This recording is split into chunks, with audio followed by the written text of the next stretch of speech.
Cumprimento os irmãos com a paz do Senhor. Cumprimento os irmãos com a paz do Senhor. Tem algum pentecostal aí hoje? Acotovela o seu irmão, fala para ele: é hoje. Diga: é hoje que a tampa da chaleira vai voar aqui.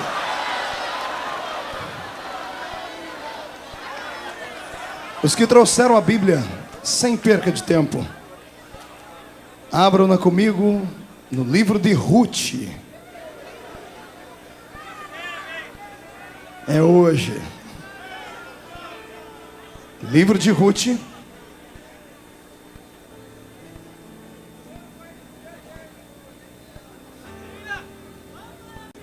Capítulo de número 2. Todas as vezes que eu vejo o seu bigode, eu fico feliz, irmão. Eu preciso arrumar uns 5 como você para me acompanhar. Vai mesmo? Vai para Camboriú? Eita, cabra bom. Vocês estão animados hoje, né? Alguém pode me explicar o que aconteceu aqui semana passada? Meu Deus do céu. A minha oração é que hoje aconteça pelo menos a metade do que aconteceu semana passada. Ruth, capítulo de número 2, versículo 16 e 17. Quem encontrou, diga amém. Quem não encontrou, diga misericórdia. Eu espero você encontrar. Ruth é o 8º livro do Velho Testamento. Gênesis, Êxodo, Levítico, Número, Deuteronômio, Josué, Juízes, Ruth. Louvo a Deus pela fé dessa igreja, pelo ânimo que vocês têm de ficar em pé aqui toda terça-feira. Eu estava cansado, mas olhei para vocês, fiquei descansado. Chegamos hoje da Inglaterra, pregamos esses dias em Londres, viajamos 13 horas, nem fui à minha casa ainda. Vim aqui, liguei para minha família e disse: eu vou semear mais uma plantinha, mais uma semente de fé no Rio de Janeiro, depois eu retorno para casa. Vamos embora. Está escrito assim: tirai também dos vossos molhos algumas espigas, e deixai-as cair, para que ela as apanhe, e não a repreendais. Esteve ela apanhando naquele campo até a tarde, debulhou o que apanhara, e foi quase um efa de cevada. Fecha a Bíblia, coloque em algum lugar, pegue na mão da pessoa mais bonita do seu lado. Se não tiver ninguém bonito aí, tente pegar na minha mão aqui. Aperte a mão do seu irmão com carinho até ele falar aleluia. Eu convido os que estão aqui, vamos estar em pé, todos os que podem. Feche seus olhos. Pai, eu te glorifico. Te exalto uma vez mais, porque o Senhor é bom e a sua misericórdia dura para sempre. Te glorifico, ó Deus, pela vida espiritual desta igreja que cresce a cada dia. Te agradeço pela vida do anjo desta igreja, o pastor Marcos, que está em viagem internacional, mas que deixou sobre nós o legado da sua bênção. Por isso vamos abençoar o seu povo. Te agradeço pelo ministério que aqui ficou nos apoiando, e lhe peço a Deus uma inspiração sobre-humana na noite deste dia. Senhor, eu lhe peço agora os 2 pedidos que costumeiramente faço. O primeiro é que ao redor deste templo, num raio de 5 quilômetros quadrados, onde houver um demônio alojado, onde houver um espírito desencarnado tentando roubar a bênção do seu povo, eu dou a esses demônios 5 segundos para desaparecerem do Rio de Janeiro, porque se não sumirem, serão queimados pelo poder da sua glória que vai descer sobre nós aqui. O segundo pedido é um pedido de atrevimento, Senhor. Se ainda tenho crédito no céu contigo, abre a porta do seu palácio sobre esta igreja agora, e manda do céu para a terra uma comitiva angelical. Quero anjos especiais, quero anjos de fogo aqui nessa noite. Que eles comecem a esparramar brasas de fogo entre os que estão aqui dentro e entre aqueles que assistem pelo telão. E onde houver um homem e uma mulher batizados com o Espírito Santo, renova eles agora, meu Senhor. Faz isso. Tu sabes da minha carência, eu preciso da sua ajuda, meu Pai. Me ajude, em nome de Jesus, a revelar os seus segredos hoje. Amém, amém e amém. Solte a mão do seu irmão, um dedo de profeta para cima. Com carinho e respeito, aponte para o irmão que está do seu lado e diga para ele: escute aqui, cidadão. Eu quero é Deus. E eu quero que você me ajude a encontrar o desejo de Deus hoje. Se me ajudar, vamos terminar o culto debaixo de bênção. Se não me ajudar, eu acho a minha bênção sozinho. Dê um grito de glória a Deus, aplauda ao Rei Jesus.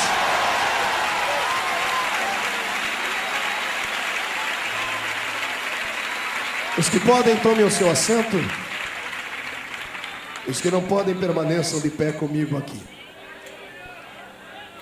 Noiva do Cordeiro, simpatizantes da fé pentecostal, amigos que vieram nos visitar hoje, pastores que vieram de diversas denominações, enfim, corpo místico de Jesus. Temos hoje uma mensagem forte, uma mensagem poderosa, uma mensagem daquelas que quando o Senhor envia, Ele envia com propósito. Deus hoje vai colocar asa nos seus pés. O Senhor vai te fazer saltar muralhas na noite desse dia. Se Satanás perder o rumo dele, ele vai acabar esquecendo que é diabo e é perigoso ele dar glória a Deus com a gente hoje aqui. Porque eu creio em uma mensagem profética. Quantos esperam uma mensagem profética? Levante a sua mão para cima e dê um grito de glória a Deus. Pois bem, abra o seu coração e me empreste ele por alguns momentos. Todas as vezes que eu abro a minha Bíblia aqui no livro de Ruth, eu tenho um dos textos mais lindos, um dos romances mais santos de toda a Bíblia Sagrada. A história de uma família que a princípio tinham tudo para serem felizes, tinham tudo para serem santos, tinham tudo para viverem uma vida de motivação, tinham tudo para serem plenos em todas as áreas da sua existência, porque como eu ensinei semana passada, eles eram judeus, sendo judeus eram eleitos, habitavam numa terra santa e ainda serviam ao único Deus Todo-Poderoso. Este povo tinha um que a mais. A família que aqui vou vos apresentar nessa noite era um pouquinho diferente dos demais, porque eles habitavam em uma cidade chamada Belém. Diga para o seu irmão, Belém. Não, faça biquinho para falar para ele, Belém. Isso. O que significa a palavra Belém? Literalmente falando é a casa do pão. Mas como nós não conhecemos casa do pão, Belém era uma padaria. Diga para o seu irmão, era uma padaria. Agora questione essa pessoa linda, sensata, inteligente do seu lado assim: irmão, você acha que em uma padaria, diga, pode não haver alimento? Responda para ele com inteligência: é impossível. Então olhe para cá. A família que eu vou vos apresentar era composta por 4 seres humanos: um pai, uma mãe e 2 filhos do sexo masculino. A mulher se chamava Noemi, o marido dela Abimeleque. Os seus 2 filhos se chamavam Malom e Quilion. Era uma família sagrada, faziam parte de um projeto de Deus na terra. Habitavam em Belém, eram judeus, glorificavam ao único Deus de Israel. Dá quase para a gente ter inveja dessa família.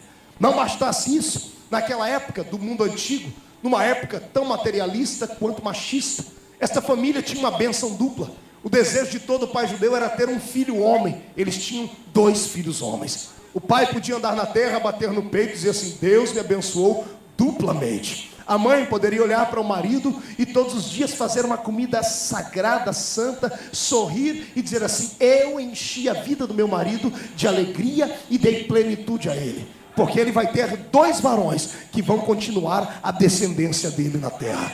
Haja visto que eu sei que você é inteligente, mas só para lembrar, o povo judeu era um povo machista. Se você olhar o Velho Testamento da nossa Bíblia, aliás, se você aplicar isto para a igreja de Erna, você vai ver que nós herdamos muita coisa do Velho Testamento, inclusive o julgo sobre as mulheres. Você pode ver que em algumas igrejas é muito mais fácil ser um homem crente do que ser uma mulher crente. Você sabe do que eu estou falando, você é inteligente. Herdamos boa parte do pensamento dos judeus. Naquela época do Velho Testamento, uma mulher, o seu valor equivalia à condição dela gerar ou não gerar filhos. Se ela gerasse um filho, ela tinha um valor na sociedade. Se não gerasse filhos, ela era amaldiçoada. Outro sim, deveria gerar filhos homens, porque se gerasse filhas mulheres, ela seria quase que repudiada pelo seu marido. A própria Bíblia do Velho Testamento nos ensina o seguinte ritual: quando nascia um homem, a mulher ficava impura por 7 dias afastada do seu marido. Quando nascia uma menina, ela passava 40 dias longe do seu marido. Há um livro de um teólogo, um amigo meu, que foi meu professor na faculdade, pastor Mauro, que ele buscou a raiz dos estudos sobre a mulher na história, e ele diz que nesse período de 40 dias em que a mulher estava impura, o pai judeu ia ao templo todos os dias bater no peito, rasgar as vestes e pedir perdão a Deus pelo pecado que ele havia cometido de ter tido uma filha mulher. Até os dias de hoje, o judeu ortodoxo, aquele que usa aquelas roupas escuras com aquele cabelinho por cima da sua orelha, quando chega de frente ao muro das lamentações, ele levanta sua mão e começa a sua prece assim: Deus, muito obrigado por eu não ter nascido mulher. Este era o pensamento deles. Mas nesta família não havia margem para tristeza, porque haviam 2 filhos homens. A bênção era dobrada. Habitavam em Belém, na padaria de Deus. Habitavam na terra do pão, na terra da provisão. Mas a minha Bíblia diz que de repente houve fome na terra. Em uma outra tradução diz que houve rumores de que haveria fome naquela terra. E aí entra o pensamento desse pregador. Quando eu aplico este texto, eu fico atordoado com a atitude de Elimeleque. Eu disse Abimeleque no princípio, me perdoe. É Elimeleque. Veja bem, Elimeleque era judeu, conhecia as tradições do seu povo, cresceu ouvindo seu pai e a sua mãe dizerem que o seu Deus era o Deus da provisão. Sabia ele a história do seu povo quando saíram do meio do deserto, que quando estavam com fome, Deus fez chover o maná na mesa deles. Quando eles se enjoaram daquele menu de Deus, eles pediram outro tipo de cardápio, e o Senhor mandou carne na mesa deles. Ele sabia da existência de Jeová Jiré. Ele sabia que quando um joelho de um judeu dobrado no chão faria o coração de Deus mover-se, faria Deus ficar de pé no trono e socorrer o seu povo, porque Deus disse: eu não tirei o meu povo da terra do Egito para passarem fome na terra da provisão. Mas a Bíblia diz que houve rumores de fome naquela terra. E sabe o que aconteceu?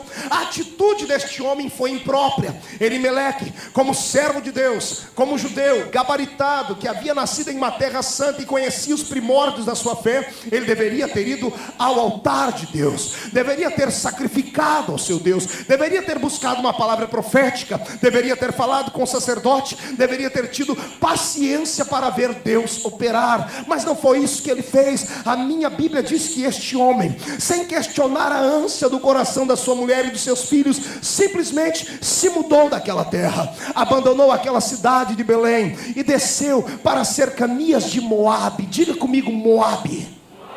Fale Belém e diga agora Moabe. Belém significa o quê? E Moabe. Quando eu olho para Moabe e conheço as escrituras sagradas, eu vejo que Moabe era uma terra rejeitada por Deus, era amaldiçoada.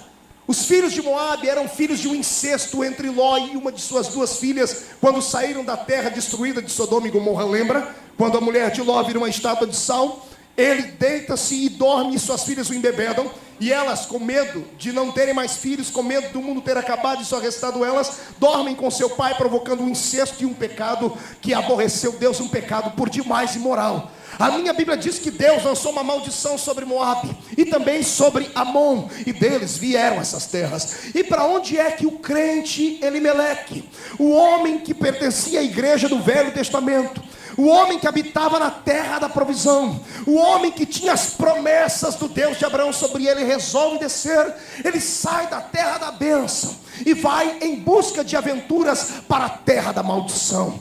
Quando eu começo a analisar o perfil psicológico desse homem, eu posso muito bem aplicá-lo na igreja do século 21. Aliás, posso aplicá-lo em especial aos crentes que vieram aqui dentro hoje, porque o meu Deus não fala com quem está ausente, Ele fala com quem está presente.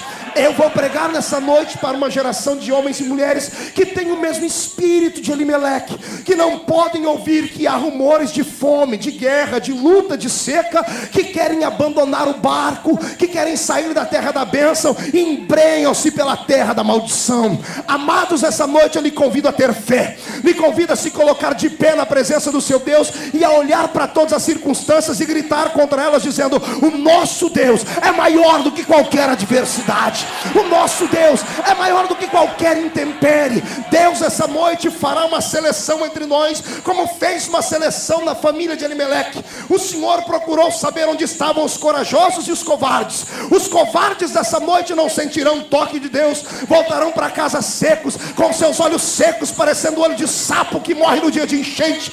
Os covardes não terão atitude para saltar, nem para pular, nem para glorificar o seu Deus, porque só vem tribulações à sua frente. Mas aqueles que estiverem comigo nesta fé, vamos comer pão em tempo de fome, e o Senhor nos dará a bênção do milagre. Quem acredita nisso, levante a mão direita para o céu, agarre o ombro do seu irmão com carinho e chacoalha ele até ele ficar irritado. Irrita ele, diga para ele: é coisa do diabo, é mentira de Satanás que não vai chover, é mentira de Satanás que vamos passar fome. Diga: nós não passamos fome. Diga: se acabar a comida da terra. Que espécie de homem era Elimeleque? Criado na terra da bênção, criado debaixo dos domínios de Jeová, aprendeu tudo acerca da fé e agora abandona a sua terra. Eu tracei o perfil desse homem e cheguei à seguinte conclusão: ele não era um judeu convertido, ele era um judeu por acaso, era um judeu porque a família era judia, estava no meio daquele povo porque convinha estar no meio daquele povo, mas o seu coração era um coração aventureiro, era um daqueles sonhadores que não sonham os sonhos de Deus, que sonham os seus próprios sonhos, que não aceitam a intervenção divina e nem acreditam que Deus pode intervir. Elimeleque com certeza confundia duas palavras: convicção e conversão. Diga comigo: convicção. Diga comigo: conversão. De novo, a primeira palavra, segunda palavra, primeira palavra, segunda palavra. Parabéns, você é muito inteligente. Qual a diferença entre convicção e conversão? Na silhueta da palavra, na sonoridade dela, nenhuma, porque parecem ser palavras semelhantes, gêmeas. Veja só, convicção e conversão, mas na amplitude dela e na aplicação dela, a semântica é por demais diferente. Quando eu vejo convicção, eu descubro que convicção é algo que se dá aqui na cabeça da gente. Um homem é convicto aqui, ele olha, ele deseja, ele arquiteta o seu projeto, ele pesa na balança e dá o seu veredito. Muitas pessoas estão na igreja não porque são convertidos, mas porque estão convencidos de que a igreja é um bom lugar. Já vou lhe dizer, existem pessoas que entram no nosso meio somente por aquilo que nós podemos dar a eles. Outras pessoas se aproximam de nós porque afinal de contas somos um povo, uma sociedade unida, pelo menos pregamos isso. Somos um povo que não roubamos, nós não nos prostituímos, nós não nos drogamos, somos povo honesto, pelo menos é isso que se espera de um bom cristão. Muitas pessoas, por olharem o nosso estilo de vida, querem ser crentes também, acabam se aproximando porque somos vivos, temos alegria, mas muitos são atingidos apenas pela convicção. Eles apenas chegaram à plena convicção de que aqui é um bom lugar, de que aqui é um lugar de pessoas inteligentes, de que aqui é um lugar de pessoas santas, mas são apenas convencidos, porque convicção se dá apenas aqui. Convicção é racional, e a conversão, ela não é racional apenas, ela implica na racionalidade, mas antes da conversão atingir a mente, ela ataca o coração. A pessoa convertida, ela é transformada aqui, para depois ser transformada aqui. Eu conheço um crente convertido só de olhar para a cara dele, e também conheço um crente convencido só de olhar para as atitudes dele. Quando você estiver perto de um crente que diz assim: ó irmão, você não mexe comigo não, porque eu sou crente, mas meu braço não é. Quando você chegar perto de outro e diz assim: ó meu irmão, pega, leve aí, porque eu tenho sangue de baiano, tenho sangue de judeu, tenho sangue de alemão, tenho sangue, meu irmão, fala para esse crente tirar esse sangue e botar o sangue de Jesus no lugar, porque a coisa vai ficar melhor. Deixa-me lhe dizer uma coisa: São pessoas convictas. Quando você estiver perto de um crente, dentro da igreja, que apenas analisa, que sonha, que arquiteta, quando vê o pregador pregar, ele parece uma maquininha que fica analisando tudo que ele fala, para ver se o linguajar dele é correto, para ver se a palavra que ele está pregando é correta. Eu estive pregando em Londres esse final de semana, como disse, e preguei em uma escola bíblica, e tínhamos lá alguns doutores, e tinha um doutor de uma outra denominação que não é a minha, é uma sumidade. Ele vomitava palavras do cânon sagrado e também do vernáculo da nossa língua portuguesa, que eu tive que pegar um dicionário para entender o que ele falava. Era uma pessoa muito capaz, um verdadeiro filósofo. E depois que ele terminou de pregar, fui eu pregar. Quando eu terminei de pregar, ele chegou perto de mim: você é Marco Feliciano? Eu disse: bom, pelo menos é o que consta no meu RG, na minha certidão de nascimento. Ele disse: ah, mas eu esperava mais de você. Eu falei: como, senhor? Eu esperava pelo que as pessoas contam, pelo que as pessoas falam de ti. Eu achava que você era muito mais profundo, muito mais sagaz. Ele usou umas palavras que eu falei: irmão, o senhor me perdoe, volta aqui no meu nível, me explica, porque eu tenho dificuldade em entender o que o senhor está falando. Não, é porque pelo que falaram, você não trouxe assim muitas coisas que podem atingir a prosopopeia das explicações analógicas. Eu falei: vá para os quintos dos infernos com as suas explicações humanas. Eu olhei para ele e disse assim: eu não tenho espírito humanista, também não nasci na época dos iluminados. Embora ele chegou e me disse assim: pastor, eu só quero lhe dizer uma coisa. Eu falei: pois não, olha, o senhor de fato, o senhor é um homem com algumas limitações. O senhor não é assim como eu, né, que tenho tantos conhecimentos.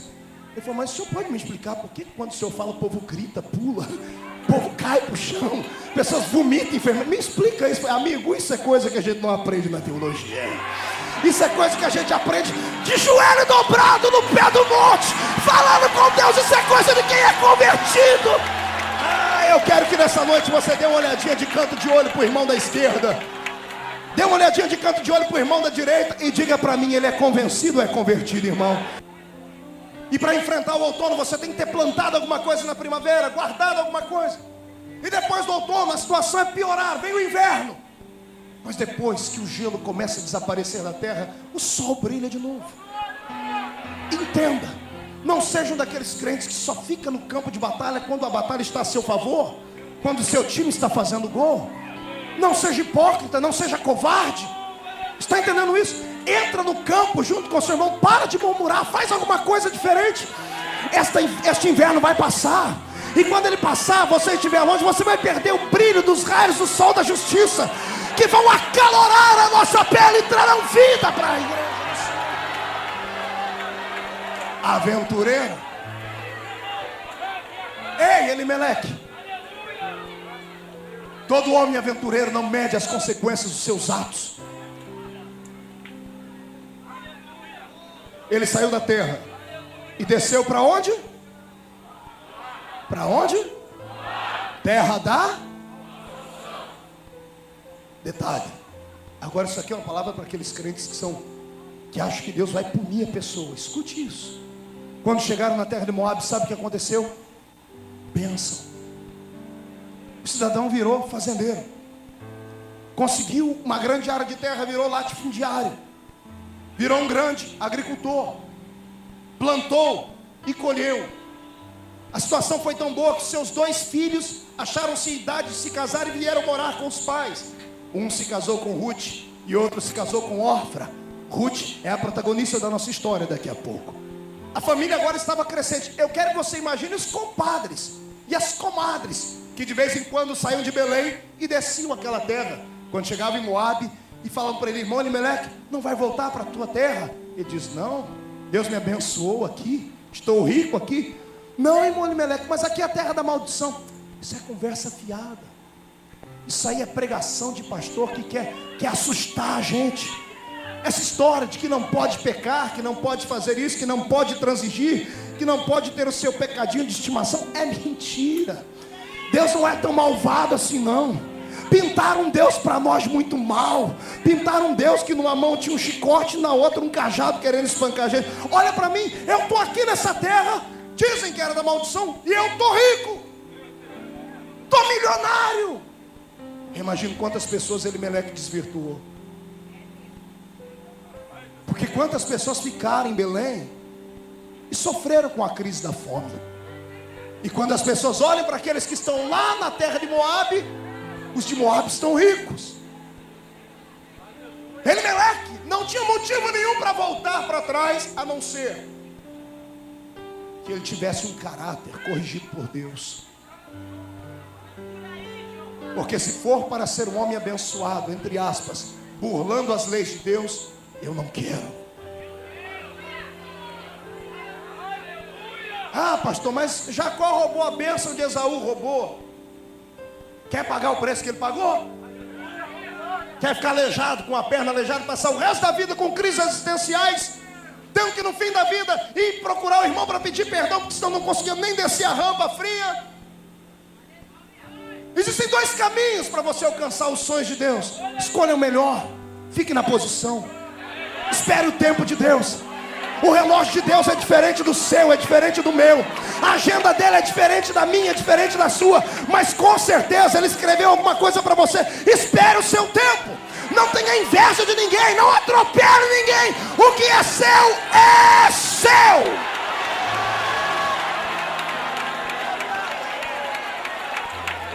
Esse texto é muito sério. Quantas pessoas eu conheço que não são crentes e são ricas? Tem uma família estruturada, abandonaram os caminhos do Senhor, purgam, fazem de tudo que não presta, e ainda debocham da gente dizendo que a nossa fé é mentirosa. Eu conheci um rapaz assim, era crente da nossa igreja no interior, lá dentro de São Paulo, em Guarulhos, cantava no grupo de jovens, de repente se desviou e na igreja nenhuma moça dava atenção para ele. De repente no mundo todas as garotas o queriam. De repente ele se transforma líder de uma grande banda que acabou morrendo num acidente de avião. Lembra quem era?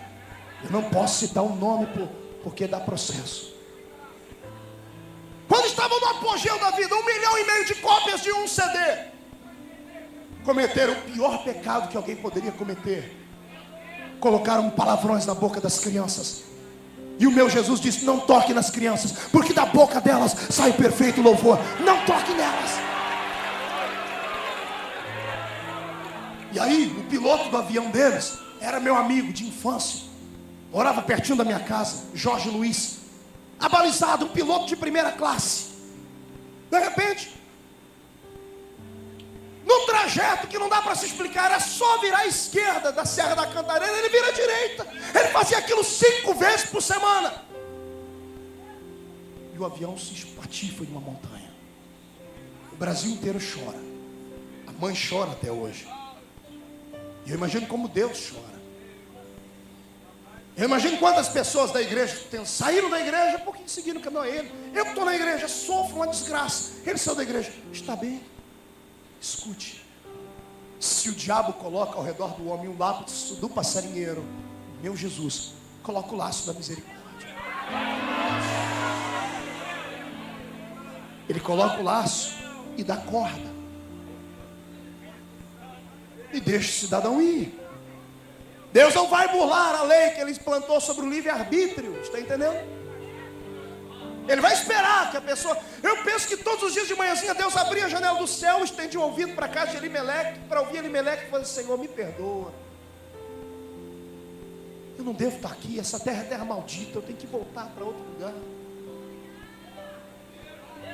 Todos os dias Deus esperava. E aí Elimeleque? E Elimeleque? Elimeleque entrava dentro dos seus celeiros, pegava a sua calculadora, lápis atrás da orelha, contabilizava. E eu quero crer que foi para ele que Jesus escreveu, ou sobre ele que Jesus escreveu uma parábola. Citou uma parábola dizendo assim ao rico homem que entrou dentro do celeiro e disse assim: farta-te minha alma. Tudo que temos plantado temos escolhido. E não sabia ele que veio uma voz por detrás e disse: louco, ainda essa noite pedirão a tua alma. E o que tens preparado, para quem será? Dia após dia, Deus esperou uma decisão desse homem. E como não aconteceu, um belo dia ele recebe uma visita de um agente de Deus. Eu não quero receber a visita desse agente. Deus tem um agente que não sabe voltar sozinho.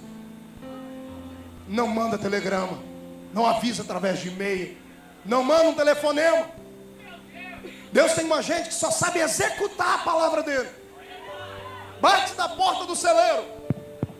E ele me leva, dá um tempo que eu estou contando aqui quantas sacas de trigo e soja eu tenho aqui. Dá um minutinho.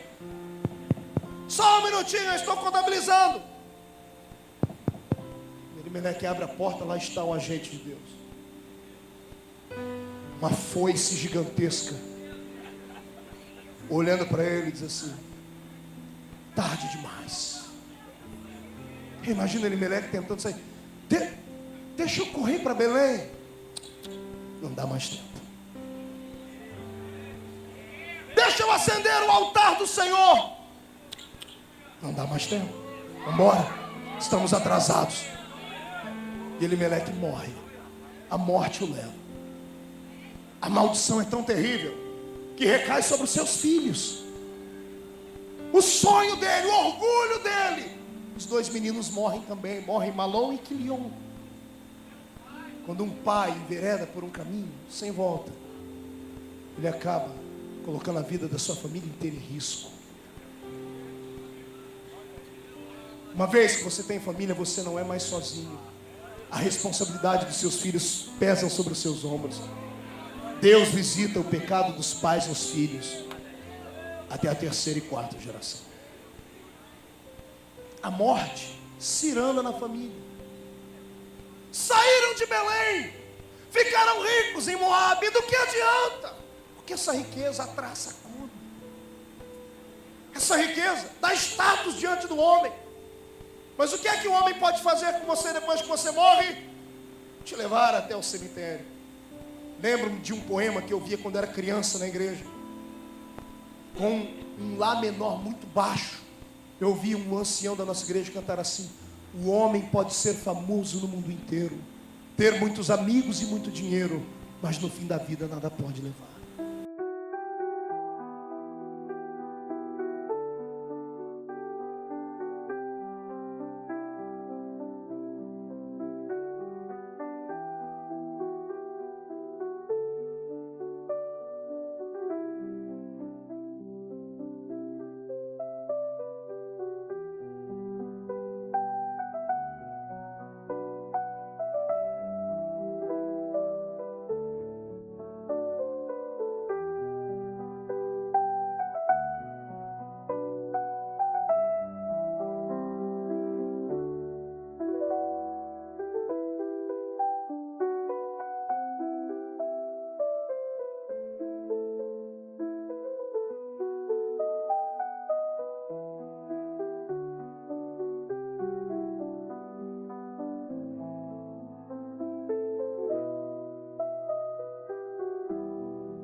Deixa-me falar de outra morte então. Ah, pastor, isso aí o senhor está sendo muito apocalíptico.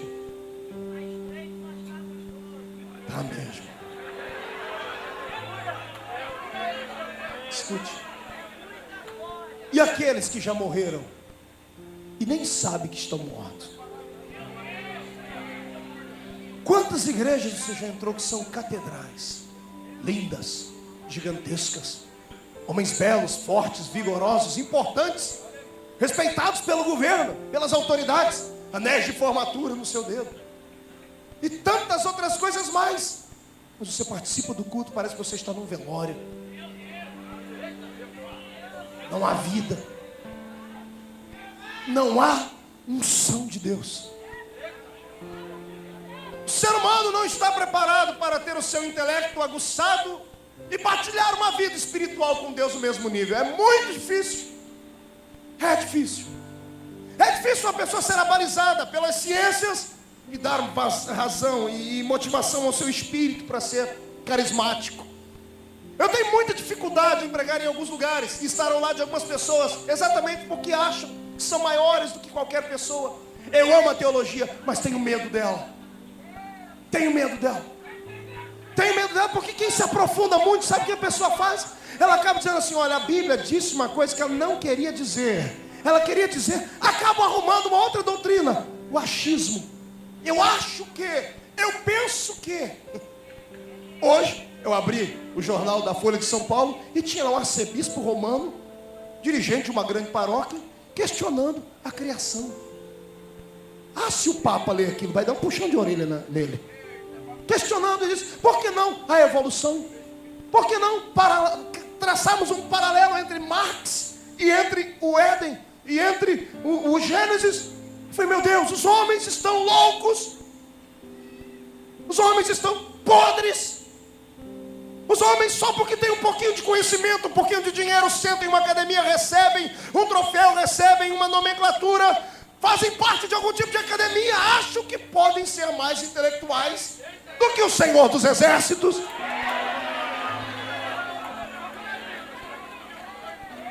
Se eu falar para os senhores que estão me ouvindo aqui que os meus maiores inimigos não são os demônios, você acreditaria? Sabe quem são os meus maiores inimigos? Obreiros, gente que compra as minhas fitas só para analisar, traça um perfil. Um dia desse eu recebi um e-mail do tamanho do jornal o Globo. O cidadão pegou meu sermão inteirinho e explicou palavra por palavra e deu uma nota lá embaixo, 0 negativo. Albano vai rir agora, o senhor vai rir. Ele disse que eu tenho uma pregação populista. Sabe o que? Me chamou de... deixa pra lá. Por quê? Porque acham que são alguma coisa por causa do dinheiro que tem e da riqueza que tem. Se esquecem do meu Jesus. Carpinteiro, nascido lá em Nazaré. Alguém perguntou, pode vir alguma coisa boa de lá? Com 12 anos discute com os doutores e os inteligentes. Um dia falam, vamos pegar ele contra a palavra. Quer ver? Chegaram diante de Jesus, oh, sabemos que tu és inteligente, tu és rabi. E a multidão prepara, e eles prepararam para dar uma alfinetada em Jesus. Mas eles, quando eles vinham com o fubá, Jesus já estava com a polenta pronta. Queremos que o Senhor nos responda uma coisa. E Jesus, pois não, podem perguntar. Eles olharam assim para ele e disseram assim, tu és de fato o Filho de Deus?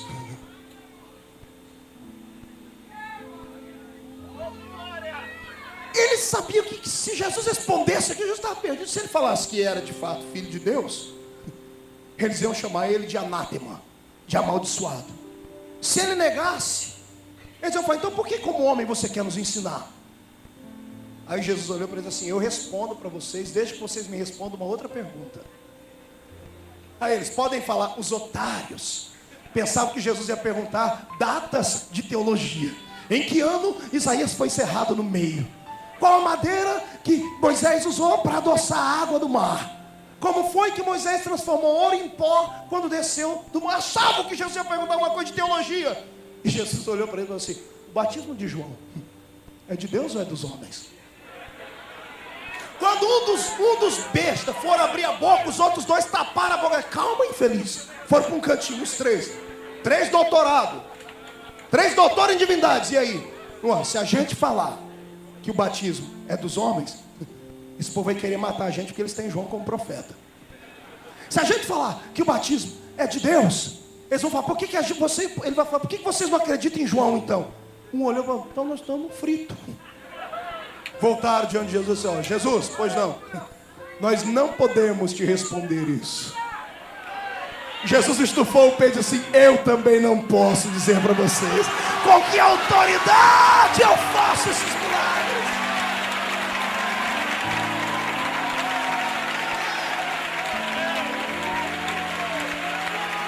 Sabe o que essas pessoas se esquecem? Esquecem das nossas raízes. Esquecem que esse Brasil só é o que é hoje em uma potência pentecostal porque os homens que plantaram a semente da fé aqui era gente inculta, era gente despreparada intelectualmente, era gente que usava enxada, gente banguela, gente que apanhava. Eu tenho lá na minha cidade, quando você for lá eu te mostro o irmão Ovidio Ramos, um homem de 80 e poucos anos de idade, um negro gigantesco, alto, a mão dele parece uma raquete de tênis, fala tudo errado, é uma bênção do céu.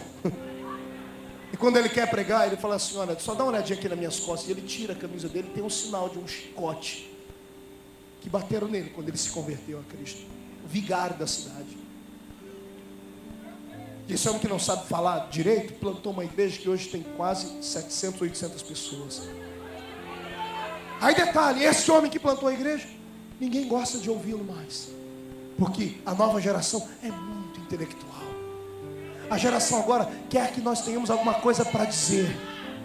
Tem a pachorra de dizer assim, vamos ver, olha, eu não como qualquer coisa, viu, pregador? Ah, seu filho do cão. Quem diz que o que é pregado aqui é qualquer coisa? Fale para mim. Se uma criança subir aqui na autoridade do Espírito, você deve receber, porque isso aqui não é qualquer coisa, isso aqui é a palavra revelada do céu.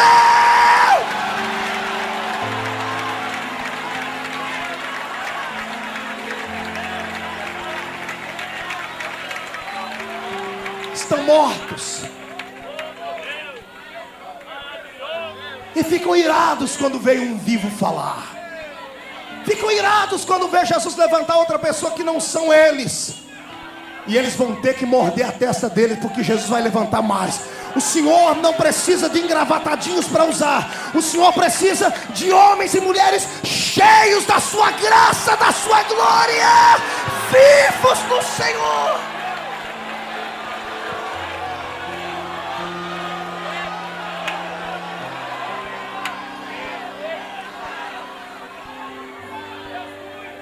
Olhe para o seu irmão e pergunte para ele, você está vivo ainda? Sente o cheiro dele. Vê se ele não está cheirando a defunto.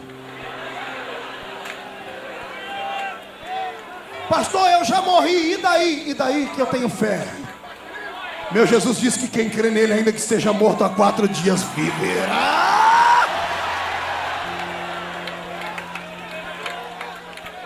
Morreu a família inteira. Morreu o pai e os 2 filhos. A cena seguinte choca e emociona. Uma velha olha para o marido dentro do caixão e agora ela pode falar, porque quando o marido era vivo não podia. Eu te falei, não era para ter saído de Belém. A gente estava bem lá. Com pouco a gente era mais rico do que agora. O que adianta a fazenda que você me deixou e tudo se eu não te tenho mais? Meus filhos morreram com você. Sobra 3 viúvas. A mais velha, Noemi, chama as outras 2 e diz assim, filhas, voltem para a casa dos seus pais. Vocês são jovens, não têm filhos, podem contrair casamento de novo. Eu sou velha. Ainda que eu pudesse me casar e tivesse filhos, quando eles estivessem na idade de casar, vocês já seriam velhas como eu. Vão seguir a vossa vida. Uma órfã saiu correndo. Entendeu? Usou a sua razão. A outra, eu me apaixono pela história dela. Quero entender com você hoje por que é que ela ficou. Ela olhou para a sogra e disse assim, olha, a partir de hoje, onde tu fores eu irei. Porque o teu Deus será o meu Deus. A tua história vai se confundir com a minha. Uma vez eu parei e falei, Deus, o que levou essa moça? Ela era doente mental. Racionalmente falando, era só ela voltar para a casa dos seus pais. Teria cama lá para dormir. O pai possivelmente era alguém rico, porque só homem rico deixaria a filha casar com filho de gente rica. Era a cultura da época. Ela era da família dos amaldiçoados, era uma moabita. Mas ela olhou para aquela belemita e disse assim, olha, eu quero te seguir. E eu perguntei, Deus, o que levou essa mulher a acreditar nisso? Tem uma história que hoje deveria voltar a ser pregada. A sogra ganhou a nora para Jesus. Não tem outra explicação. Não tem outra explicação. Como elas moravam juntas, era costume na época. Enquanto os maridos estavam na roça, quando terminava o serviço de casa, ó Noemi chamando as duas, dizendo assim, vou lhes contar a história do nosso Deus. Imagina Noemi contando, há um Deus em Israel. Que quando os nossos pais estavam presos no Egito, soprou no meio do mar. E os nossos pais passaram a pé enxuto. Há um Deus do céu, que quando não tínhamos força e armamento para destruir Jericó, Ele deu a arma para a gente. Ele tirou o arco e a flecha da nossa mão e colocou uma força atômica no nosso peito. Quando gritamos, as muralhas caíram no chão. Essa história apaixonou Ruth. Quando Noemi disse, vai embora, Ruth olhou para mim e disse, não, tu és abençoada. Eu quero te seguir, porque eu sei que onde tu fores, a bênção era contigo. O seu marido era desviado, seus filhos seguiam os passos dele, mas tu és uma mulher santa. O que você fizer, eu vou fazer. Ó Noemi dizendo, eu vou fazer uma coisa que ninguém vai fazer. O quê? Eu vou deixar toda a minha riqueza aqui, porque essa riqueza não me vale nada, porque é riqueza desonesta. Eu vou voltar para Belém, de onde eu nunca deveria ter saído. Oh glória. Lá vai Noemi em busca de uma segunda chance. Olha no meio do deserto comigo e prepara o lenço para chorar. O caminho de Moabe a Belém era cheio de caminhos tortuosos. Era lugar de bandidos, homens maquiavélicos. Gente que era expulso das cidades, ficavam naquele lugar. Eu quero que você veja agora duas mulheres atravessando um deserto, vestindo roupa escura, viúvas, uma pegando no braço da outra, uma velha que só podia, a outra nova, mas também ambas viúvas, levando uma sacolinha na mão. Estão elas subindo, eu acho que até os bandidos olhavam para elas, ficavam com pena delas. A situação era triste. Qualquer andarilho pelo deserto, olhasse aquelas mulheres, se afastariam delas, porque o óbito, a morte, as estava acompanhando. Eu quero que você veja a face delas rubras, envermelhadas, não de vergonha, mas de chorar, os olhos inchados. Noemi batendo no peito, dando um passo, dizendo, Pai, perdoa a atitude do meu marido, que não recaia sobre mim a maldição que tu deste a ele. Oh, tira o olho da terra, olha no céu. Deus está debruçado na janela e está olhando. Ó Deus falando, Noemi, eu te conheço. Lembro de você sacrificando lá em Belém. Lembro de você adorando, cantando. Agora essa aí do seu lado, quem é? Quem é essa maldita? Quem é essa moabita? Terra da maldição. Aqui eu aprendi uma coisa que vai te arrancar do chão. Quando o homem muda o seu coração, Deus revoga a lei. Deus muda a maldição em bênção. Quando o homem inverte o seu coração para Deus, Deus quebra o arco, Deus corta a lança, Deus queima os carros do fogo. Está vendo? Vem, Ruth. Enquanto o velho seu irmão, diga para ele, olha que linda a história agora. Você nunca mais vai assistir América nem outro tipo de novela da Globo. Você vai amar a palavra do Senhor. Olha que coisa linda. As duas chegam em Belém. Diga ao seu irmão, chegaram lá. Olhe para mim. Se você fosse amigo de Noemi e visse ela voltando para aquela terra, o que você faria? O que você faria? Fosse compadre dela, comadre dela, o que você faria? O portão abriu, ela entrou, o que você faria? Ia dar um abraço nela? Ia dar um beijo nela? Servir uma xícara de chá? Naquela época ninguém fez isso. Quando olharam para ela vestindo roupa negra e entrando dentro de casa, dentro da cidade, sozinha com a outra menina, os amigos Olharam um para o outro e disseram assim: ó, estão amaldiçoadas. Aí surgem os profetas de plantão. Eu avisei que não era para descer. Eu profetizei que iam cair. A pessoa está aqui, se segurando para não cair. Ao invés de aparecer um para pegar ela pela mão e botar de pé, não vem e começa a empurrar os dedinhos. Eu falei que ia cair, olha lá, está quase escorregando. Somos o único exército que mata os soldados feridos. Quer me deixar irado? É o que muitos crentes fazem comigo pela internet, pelo telefone. Tem gente que me acorda e fala: pastor, o senhor viu quem caiu? E ainda usa um pretexto de santidade, de amor. Diz: pastor, eu orava tanto por ele. Filho do cão com a pombagira. Ávido por ouvir fofocas e destruir. Engraçado, eu não vejo ninguém falar assim: pastor, o senhor viu quem Deus levantou? Quando você ouvir alguém falar isso, irmão, eu ia falar para você dar na focinha dele, mas não pode, porque a gente é crente. Então, irmão, dá um puxão de orelha na pessoa. Fale para ele: ei, quem está de pé, cuide para que não caia.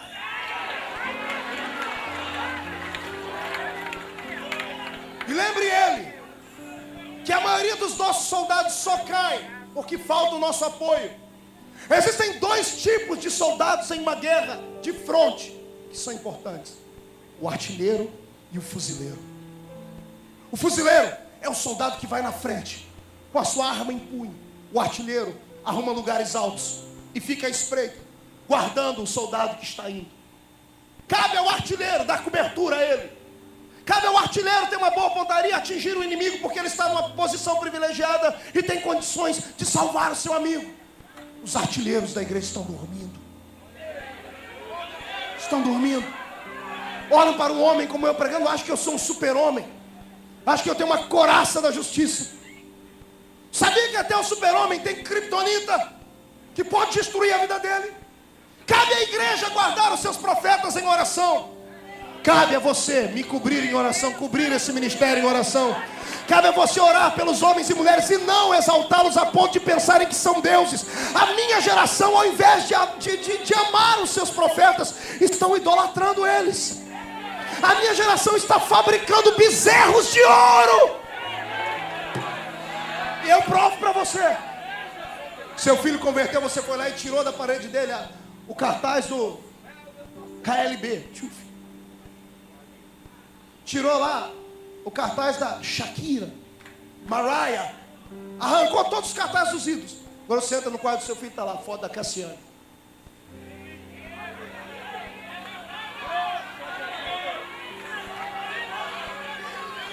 A maioria dos cantores, no encarte do CD, botam um pôster para os nossos filhos. E ninguém escreve assim: favor orar pela gente. Não, é para idolatrar mesmo. Aí quando fazem os shows, apinham de gente. E vão lá os nossos jovens e liberam os seus instintos humanos. Sob pretexto de estarem indo num culto, vão e liberam tudo que há de pior dentro deles. Pulam, gritam, sobem em cima dos ombros uns dos outros, colocam fitinhas, brincos, soltam, fazem todo tipo de desgraça. E os pais em casa acham que estão em um culto. Estão adorando bezerros de ouro. Eu estou esperando que alguns Moisés desçam do monte com a palavra sagrada do céu para destruirmos os bezerros. Deus não pode ser trocado.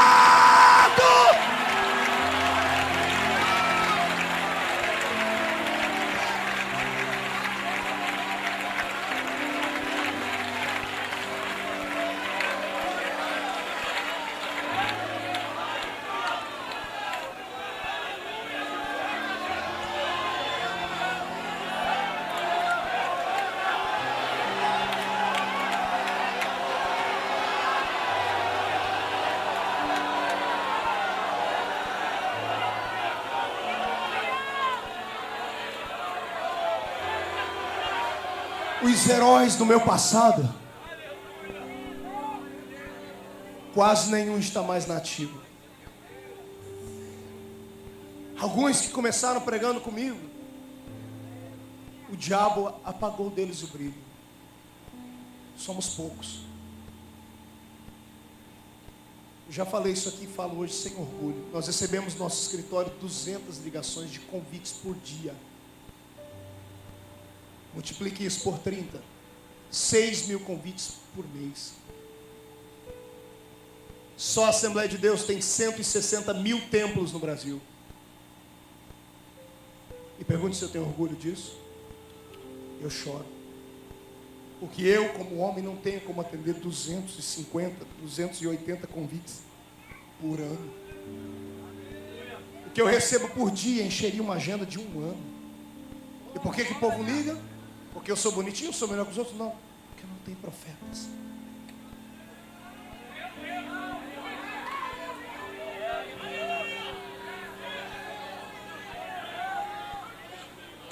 O artilheiro, tire a sua arma da frente dos fuzileiros e acerte o inimigo. Metralhe o inferno nessa noite. Metralhe Satanás. Bloqueie Zé Pilintra, Zé Pilantra, Chucaveira, Tranca-Rua, Nego Velho, Preta Velha. Bloqueie os satanistas. Fale mal de Satanás, mas guarde o irmão que está do seu lado. Quem acredita nisso, dê um grito de glória.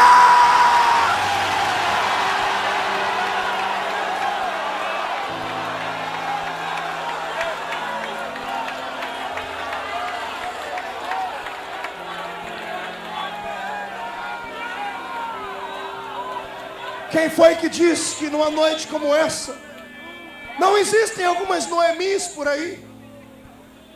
Estão voltando, estão buscando. Se você já viu um desviado, você sabe como é. E se você já esteve afastado dos caminhos do Senhor, você sabe que é muito difícil voltar. Não é fácil. Eu conheço a história de um rapaz que, se não é uma intervenção divina, Satanás teria tragado a vida dele. Ele não era o melhor crente da igreja, também não era o pior. Dava os seus gritos, os seus pulos, suas mensagens, e passou pelo inverno e não suportou. Desviou-se. Num período de 6 meses, pergunte para mim quantos crentes foram visitá-lo. Pergunte para mim quantos. Nenhum. Na igreja ele era só mais um. Um belo dia afastado, você sabe, a Bíblia diz que sai um espírito ruim, a casa está limpa. Esse mesmo espírito volta, se encontrar a casa limpa, traz 7 piores do que ele. E ele, desviado, virou um demônio. Um belo dia ele entrou dentro de um clube, arrumou uma briga, uma confusão, um cidadão bateu no rosto dele. Ele pegou um amigo da sua gangue, foram na casa dele buscar um revólver. Levaram o revólver para o clube, o segurança não deixou entrar. Guardaram em uma moita de capim. Entraram, cheiraram uma carreira de cocaína e disseram: pô, quando terminar aqui a gente acaba com aquele cidadão. Nenhum irmão se lembrava dele. Mas tinha um Deus lá em cima do céu que nunca tinha esquecido dele. Do outro lado da cidade tem um irmão orando de joelho, pronto para dormir. O Senhor disse: busca o meu filho. O irmão levantou os olhos e falou: você ouviu alguma coisa? Ela: não, você deve estar com muito sono. Ele continuou orando. Daqui a pouco a voz do Senhor: busque aquele meu filho. Ele levantou e disse: filho, eu ouvi de novo. Ela: não, você deve estar com muito sono. Continue orando. De repente ele ouviu o grito de novo e disse: olha, é Deus que está falando comigo. A mulher disse: mas faz meses que nós não vemos, nós não sabemos onde ele está. Ele falou: Deus vai mostrar. Trocaram de roupa e saíram pela cidade. Pararam num clube e o Espírito do Senhor disse: não está aí. Em outro, não está aí. Pararam num clube e o Senhor disse: o menino está aí dentro. Entra e tira ele. O irmão estava com roupa social. Quando colocou o pé na porta do clube, ele olhou a roupa e disse: Deus, mas se algum crente passar aqui e me ver, próxima terça sou eu que vou ser excluído. O Senhor disse: não tema o homem. Entra.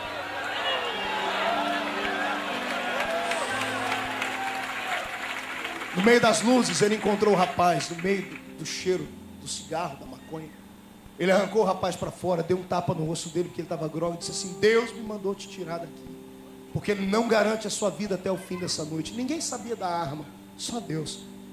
O rapaz chorando, convulsionou, saiu dali com o irmão levou ele para a casa dele. Aí o irmão que conta a história, que o rapaz deitou no sofá, semivivo, grogue, cheio, drogado. E o irmão e a irmã começaram a chorar, dizendo: Deus, faz tantos meses que esse moço saiu da igreja, ninguém sentiu a falta dele, nem nós. Começaram a pedir perdão a Deus. Falaram: Senhor, faz alguma coisa por ele. Estenderam a mão sobre o rapaz, oraram. O rapaz abriu os olhos, o efeito das drogas sumiu. O rapaz perguntou: onde é que eu estou? O que eu estou fazendo aqui? O irmão disse: olha, Deus mandou te buscar. Ele começou a chorar, dobrou o joelho, disse: eu quero voltar, mas não tenho força. O irmão estendeu a mão sobre ele, Jesus renovou ele com o Espírito Santo.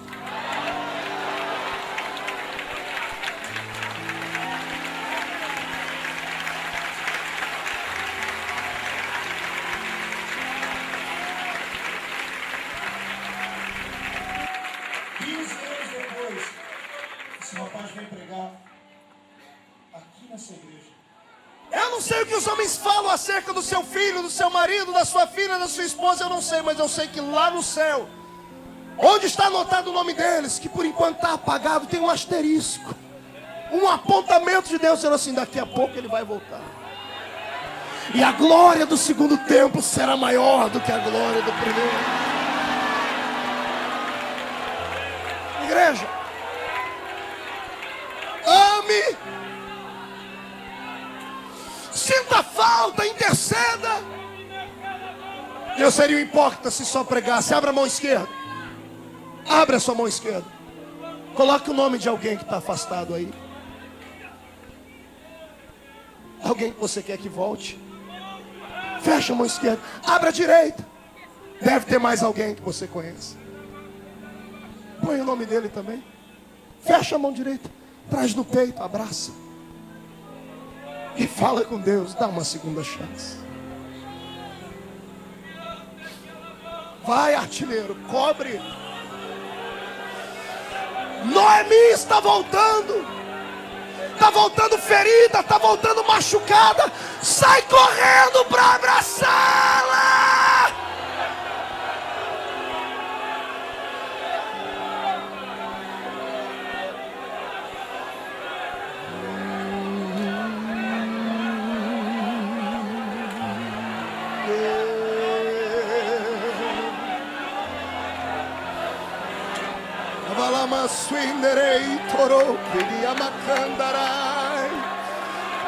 Continue orando, vai, artilheiro. Eu estou ouvindo barulho de grilhões quebrando. Correntes estão se partindo. Cadeias estão se abrindo. Sai da frente, Satanás. Estamos em guerra.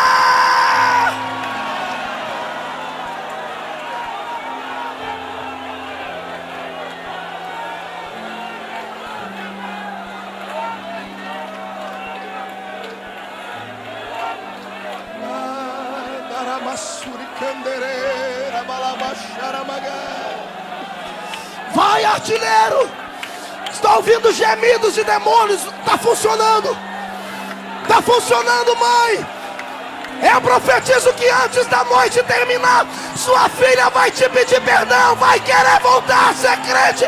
Continua orando. Oramandereis arabagácia. Olhe para cá, Ruth. Olhe para cá, Noemi. Já falei muito de Noemi. Deixa eu falar de Ruth agora. Acotovela o seu mano, diga para ele: escuta sobre Ruth agora. Eu preciso de um desses tripés aqui pertinho de mim, sem o microfone. Olhe para cá. Como ninguém apoiou a família, como Noemi era uma amaldiçoada para os seus amigos, Noemi olhou para Ruth, que olhou para Noemi, que disse assim para Noemi: Noemi, não se preocupa não. Se os parentes não nos aceitam, se os amigos não nos aceitam, eu tenho força, sou nova, posso trabalhar. Fome a gente não passa. É muito linda a história, preparei. A minha Bíblia diz que Ruth deixou Noemi em um lugar e saiu em busca de um emprego. Eu imagino ela passando pelo centro da cidade, falando: São Manuel, o senhor tem um emprego para mim? Todo mundo se deslumbrava com a beleza da moça. Você não é de Belém, é? E ela dizia não. Quando ela falava que era de moabita, porta na cara dela, sai para lá, sua amaldiçoada. Sai, foge. Batia a mãe para a senhora, posso ser sua babysitter, cuidar de suas crianças. Você é de onde? Moabe. Nunca, você é maldita. Como ninguém na cidade deu emprego a ela, a minha Bíblia diz que ela foi para o campo. Diga o seu irmão, foi para a roça. Acho que ninguém vai entender aqui agora, porque ninguém conhece roça aqui. Alguém aqui já morou na roça, conhece roça? A minha Bíblia diz que Ruth chegou num lugar na roça e disse para o capataz, o gerente daquele lugar: olha, eu preciso de um emprego. O homem olhou para ela, olhou para a beleza dela e disse: você é de onde? Ele falou: sou de Moabe. Ao invés de ele mandar ela embora, ele tentou humilhar ela. Aquele serviço era só de homem. Ela foi debulhar espigas de cevada. Como isso é muito difícil para a gente entender, vamos pegar uma espiga que todo mundo conhece. Milho, quem conhece espiga de milho aqui? Imagine uma moça indo colher espiga de milho num lugar que só homem colhia.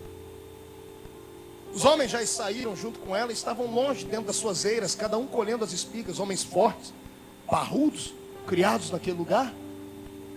E lá vai ela agora, amarrando um balaio na cintura. Conhece balaio? Amarrando um balaio na cintura, lá vai ela. O homem diz: olha, está aí a eira, você tem até tantas horas para colher. Pense numa moça fina, de fino trato, mão sem calo, pele linda. Nunca trabalhou no pesado, primeiro serviço que encontra na roça. Ela olha para aquele pé de milho, olha para o tamanho da eira, olha para o sol lá em cima. Ela só não desistiu porque ela começou a acreditar no Deus de Noemi. Lá vai ela colher uma espiga de milho. Pegando a espiga, ela puxa a espiga, lá vem o pé inteiro junto. Desajeitada, não tinha colhido. Pega a primeira espiga. Quando ela pega a primeira espiguinha e joga lá dentro, a mão está cheia de ferpas, bolhas. O sol começa a ficar mais quente, o suor começa a descer. Quando ela terminou de colher esse pé, os homens que estavam colhendo já estavam quase terminando a deles. E ela não tinha força nenhuma. Mas o que eu acho lindo é que ela não desistia. Ela não tinha força, mas ela tinha vontade. Eu estou pregando para um povo nessa noite que pode não ter força, mas que tem vontade, tem. Senão não estaria de pé até agora aí. Olha para o seu irmão e diz assim: tem força? Diga: esquenta não. O que importa é a vontade. Tem vontade? Se prepara para entrar no reteté de Jesus comigo.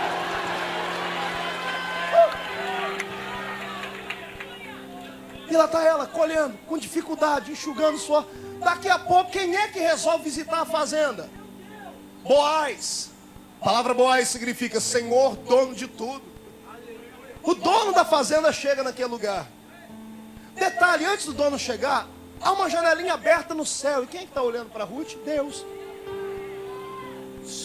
Deus está olhando. Imagina chamando: vem cá, você tem certeza que aquela moça é de Moabe? Porque nem o judeu faz o que ela está fazendo. Nem os da casa têm coragem de aceitar Noemi. Ela que nem da terra é da terra maldita, está trabalhando para levar comida para a velha. Eu quero assistir mais essa cena. Deus está olhando, Deus está... Aquilo está mexendo, nada mexe mais com o coração de Deus do que quando ele vê uma pessoa que não tem força, mas tem gana, tem desejo, tem coragem, tem vontade de ser. Sabe? Deus ama isso. Deus está olhando para ela lá de cima. Chegou a carruagem pintada de ouro. Quando desce da carruagem, desce aquele homem, uma mistura de Arnold Schwarzenegger com Brad Pitt, com os cabelos grisalhos. Aguenta, hein, moçada?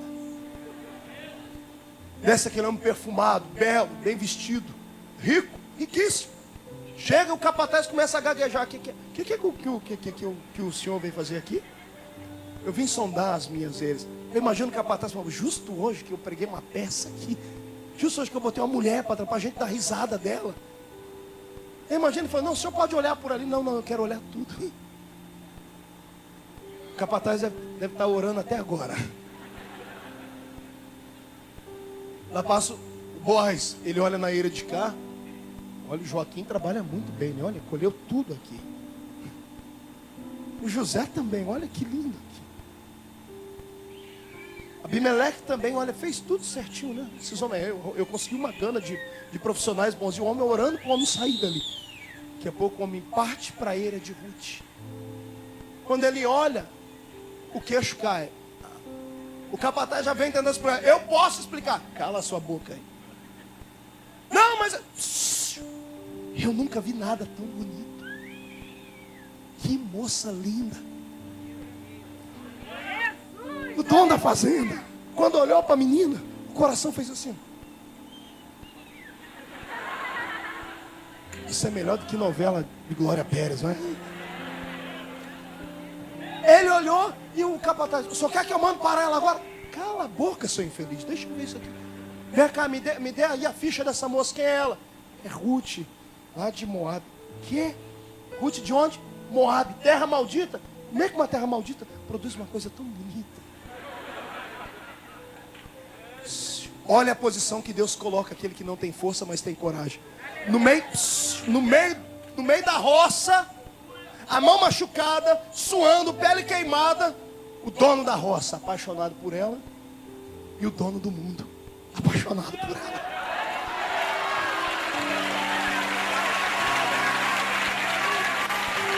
Olha pro seu irmão e diga para ele: aguenta, coração.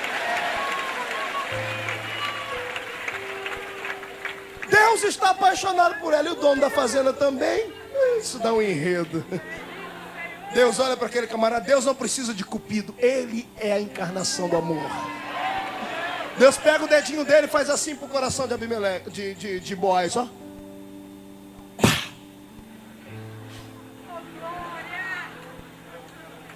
Boaz começa a sentir calafrio, a mão soa, dá desarranjo. Aquela coisa que você sentia há muito tempo atrás, lembra? O capataz, vem cá. Só quer que eu mande ela parar? Não, vem cá. Os homens já acabaram de colher? Faz tempo. Só ela que não colhe nada. Que bom. O senhor não vai achar, o senhor não tinha que falar que ruim? Não, que bom. Que bom por quê? Chama todo mundo aí que colheu. E lá vem o Joaquim, vem o Abimeleque, vem todo mundo. Manuel, olha que colhemos tudo isso. Parabéns. Pega tudo que vocês escolheram.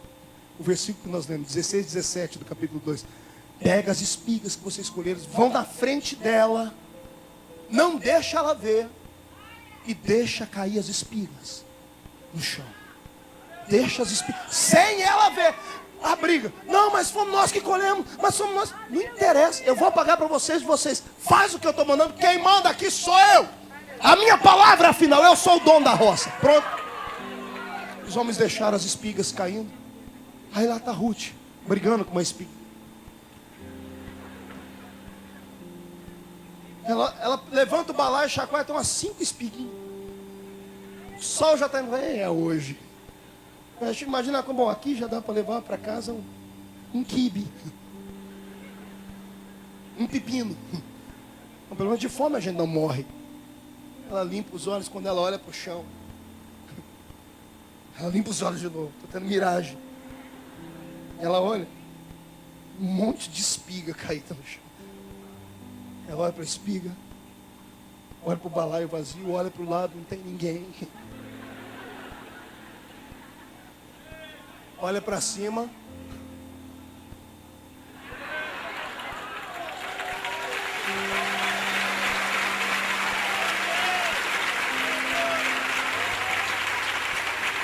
Ela inclina, pega a primeira espiga, põe dentro do saquinho, dentro do balaio, dá mais um passo. Vai colocar, e eu imagino as lágrimas descendo. E vai pegando e vai dizendo, poxa, não é que o Deus de Noemi é Deus de milagre mesmo. O Deus da minha sogra é o Deus de Israel. Terminou? Agora eu quero que você veja o triunfo. Uma moça pequenina, sem força, pastor Gesiel, arrastando o balaio cheio. Com dificuldade. Lá vem o São Paqueca, tira a mão daqui. Fui eu que colhi. Chega perto do homem, coloca lá. E Boaz assim, ó. Deixa ela pensar que é a tal. Pois bem, está aqui tudo que eu colhi, me dê aí o que me pertence. Boaz fala, paga a moça, rapaz. Mas paga a moça, rapaz. Ele paga, ela pega todo o dinheirinho e sai correndo no meio da cidade. Com o dinheirinho chacoalhando, chorando. Chega perto de mim e diz, Noemi, o teu Deus é Deus de provisão.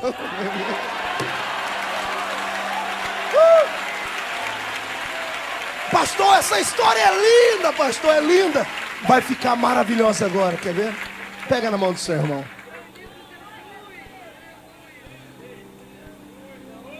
Hoje, você é Ruth. Tu vieste fazer uma visita aqui, na roça de Jeová. Porque o mundo não te aceita mesmo. Ninguém lhe dá valor lá. Tu vieste aqui colher alguma coisa. Detalhe, você tem desejo, mas não tem força. Está tentando levar a espiga do milagre para casa, da cura divina. Está querendo levar a bênção da salvação do filho. Quer que a enfermidade vá embora, quer que a porta do emprego se abre. Não consegue colher as espigas. Fica tranquilo, não para. Tem alguém no céu olhando para você. O dono da roça, o dono do mundo está olhando e está perguntando para os anjos: quem é aquele cidadão ali? Ele não é judeu, porque a bênção era para os judeus. Ele é brasileiro, é carioca da gema. E os anjos estão dizendo, eles não têm força. E o Senhor grita, mas eles têm vontade. Continua. Estou ouvindo aí o barulho de uma carruagem chegando. Nosso Boaz está se aproximando. O portão da carruagem se abre, quem é que desce? Jesus de Nazaré. Olhe Jesus olhando as elhas. O capataz está aqui, com muito respeito, o Espírito Santo. E o Senhor está olhando as eiras. Está comentando com o Espírito Santo, está sendo bem colhido. Olha, a eira do José está bem colhido. A eira do Marco, o Marco está fazendo um bom trabalho. Da Joana, da Maria. Olha o meu Jesus parando para olhar a tua eira. Ele olha e diz assim, por que ele não colhe nada? Por que aquele obreiro do ministério é para sentar e não é reconhecido? Por que as pessoas não conseguem nada? E o capataz está por trás dizendo, Senhor, eles não têm força, mas tem uma vontade violenta. É todo culto desse jeito. É todo culto de pé, gritando, orando, pedindo. Deus está olhando do céu para você e o dono da roça está olhando aqui da terra mesmo. Está preparado para o rebuliço? Então escuta.